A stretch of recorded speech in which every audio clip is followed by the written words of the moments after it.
In this tutorial, we'll be looking at the probability ARP. Basically, the probability ARP allows you to create randomness within an arpeggiator sequence. So, an arpeggiator, first of all, is literally just a sequencer that you can have changing over a period of time. And basically, what the probability ARP allows you to do is to create random or almost random variations within those sequences. So, they sound ever changing, ever evolving. So that means then that a lot of your sounds won't seem like if they're just repeating the same thing over and over again. So that's one of the good things about the probability ARP, which I'll bring on screen here. This is it here. But it also allows you to create really nice chords, and it helps you understand the actual keys that make up the chords that you know that you're going to be using.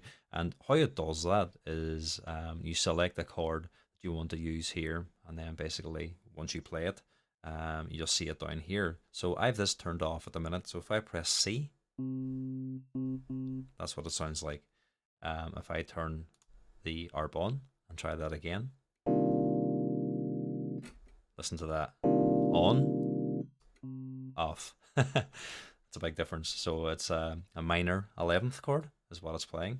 And if you count up the distance between here and here, you should have 11 semitones. So that's where it gets that name from.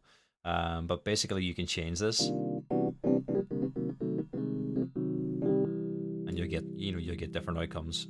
You'll get major keys, minors, triads, fifths, ninths, 11ths. And you might not understand what all of these things are.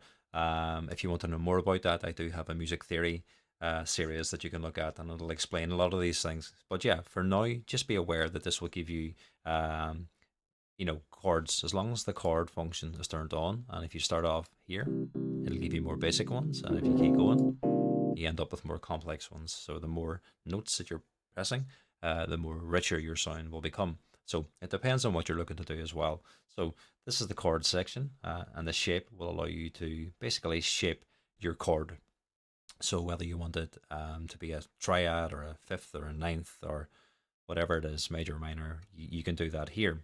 So it's just something to be aware of. The other one as well is the invert. This basically invert or changes notes but stays in key. So basically what will happen is if I press C here again, and if I invert it 1, it's going to change one of these keys. But it's still in key. Let's invert 2. Invert 3. 4. So that's handy because you might want to have a particular key in there or another key out of there, so you can invert some of your keys to do that. Inversions are really, really helpful if you're looking to kind of structure or restrain your keys within a certain area, or maybe you just might like the sound of these things as well. So you can do that, and you can bounce between the inversions as well, which gives you more flexibility and more randomness. So that's something to be aware of. So the next thing then is strum. Strum's really cool. And so all of these keys are, once I press C on my keyboard, it plays all of the keys at once. But if I strum it, it breaks the chord notes up and plays them over a particular period of time, or plays them individually. So if I press strum up a little, dreamy.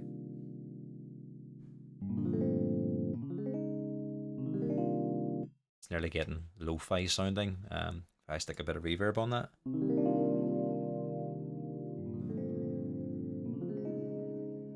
There we go. We've got a lo-fi track. So let's try that for the fun of it. Yeah, let's go.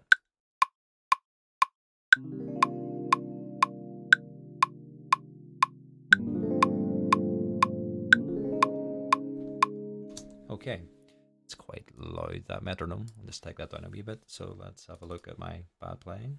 I'm going to select all of these notes and just quantize them. Turn that off.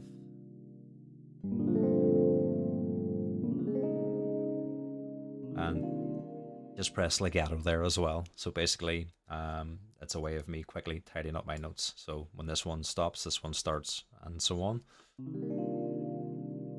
Okay, so that's one way to look at it. I'm going to just knock that off for a wee second now. so it doesn't play those clips back. I'll just play it on the keyboard as and when I want to. So we know now that this is the on-off function for the chord. We know then we can change the shape or the type of chord that is played, whether we want major or minor. We know then the strum basically will allow us to break those chords up over time. And you can change the time as well. So if I want that to happen slower,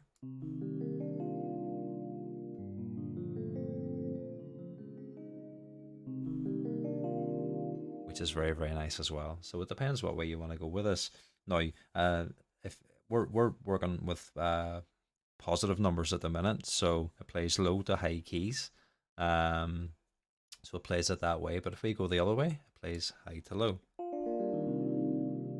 And then if you want to adjust the speed, again, you move this. That's really slow. Quicker. Quickest. And then if you go the other way, it's going to play the notes up. Lower. So you get the idea. If I double click on this, it puts it back to 0 again as well. Okay, so that's that. So let's move on now to the ARP. So the arpeggiator, if we turn this on, and basically once the arpeggiator is on, strum doesn't work. So just be aware of that as well. It's either one or the other. So I'm holding down C on the keyboard, but I want to stop holding down C, so I'll press hold and let go of C, and that will hold that note until I press another key.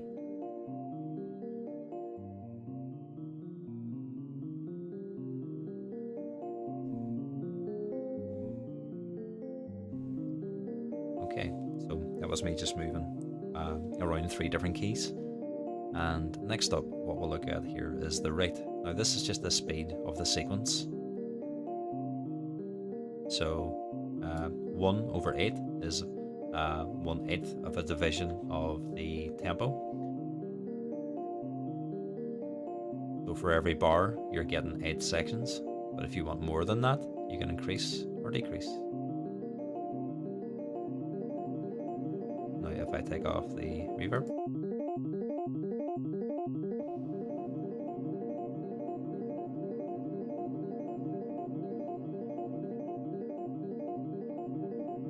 okay, so you can hear that. So I'm going to take that down now. Back down to 8th. Now, say if I wanted to decrease the actual length of the notes, I can do that here. And then maybe take this up again. I want to change octaves. I can do all that there as well. So I'm just moving this up and down with the mouse at the minute. So it might be nice to automate that later on, and I'll show you how to do that too. This is where this really kicks in. This is probability. You know, what are the chances of it playing this length, this length, this length, this length? And I'll show you how to do all that in a wee sec. So let's look at gate. What is a gate? Well, basically when these are highlighted, it goes through the sequence. But you might want to break that sequence by doing something like this. If I click here and here.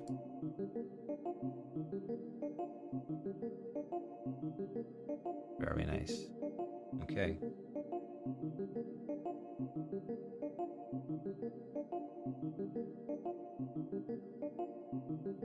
Now, let's look at retrig. Retrig, when it's on, it starts at the beginning of a new note. So, if I play a new note, this sequence will start at the beginning again. If I have it turned off, it continually cycles through and doesn't reset. So if I have that off and I change the note, wherever it is in this cycle, it'll continue on. So let's try that. You might and might not hear much of a difference. So that's it on. Yeah, I think it's much nicer and smoother off.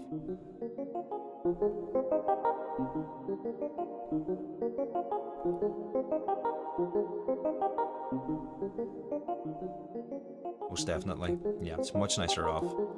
So yeah, that's something to be aware of as well. So, and I've just taken hold off there to give the head and the ears a break. So next up, what I want to look at is the probability section. This is where it really starts coming into itself. And I suppose before I do that as well, we'll look at these style and swing sections, and then we'll look at it in more detail here. So again, I'm going to press hold, and I'm just going to hold down C on the keyboard. And if you add swing, basically it moves these notes off the grid. So if you've it synced to a grid at the minute and you add a wee bit of swing, it just adds a wee bit of groove to it and knocks it slightly off the grid, just like any other swing. If we look at the style of play, at the minute it's playing up. Let's go to the next one. So it's reversing the cycle of how these notes are played. Have a look over here. So that might be nice to automate, or to have random, or have randomly change. Let's look at the next one.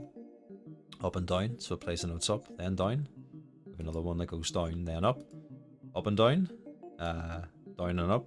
So you can see the cycle here of how how it plays as well. So it helps you visualize. But over here will help you visualize too. So this plays from the inward notes to the outward notes. There's quite a lot. There's loads here. Alright, so I won't go through them all, but you get the idea. There's a chord one. Okay, so I'm going to start off at the very first one again. Now these are the probability sections, and basically the first one will change the probability of the rate, which is this function here. So it's how many cycles per bar. At the minute I have it set to 12. I like that, and to be honest, having that change can be quite tricky. Let's try it and see. It's very hard to get it sounding good, to be honest. So I'm going to keep that off, but I'm going to change the style, which is this section here. So it's going to go from up to whatever I want, or whatever it wants. And the more you increase this, the more randomness that you're bringing in. Now, say I only want the first couple, I can just click here and drag. So now it should just bounce between the first 3 or 4. Or maybe I want to do the last couple. I can do that. So you can pick out wee sections here that you want. Or have it all going. It's up to you. Okay, so let's move on to length. Yeah, I want the length changing, but I don't want it going on too long. So maybe go around about 50%. And then I need to bring this amount up as well.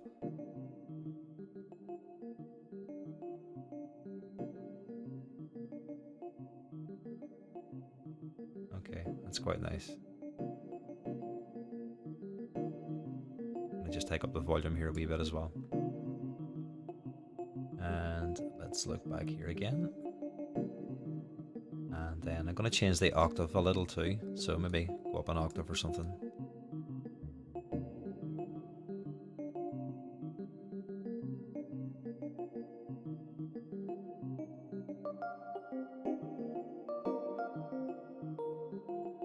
So this is just the note of C. Excuse me. That's all that's happening at the minute. I've just pressed C and listen to that.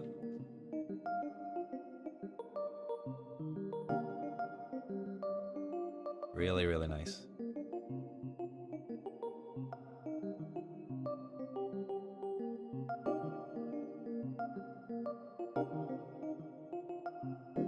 I think I could sit and listen to that all evening, but I won't. So yeah, this is the probability ARP. You can do so much with it. Again, it's only available in Ableton 10, and it's nearly worth this alone for the upgrade if you haven't done so already. But yeah, experiment with it. There's so much you can do. This is just one thing, but hopefully that gives you a good understanding of what you're doing. And yeah, happy music making. I'll see you in the next tutorial.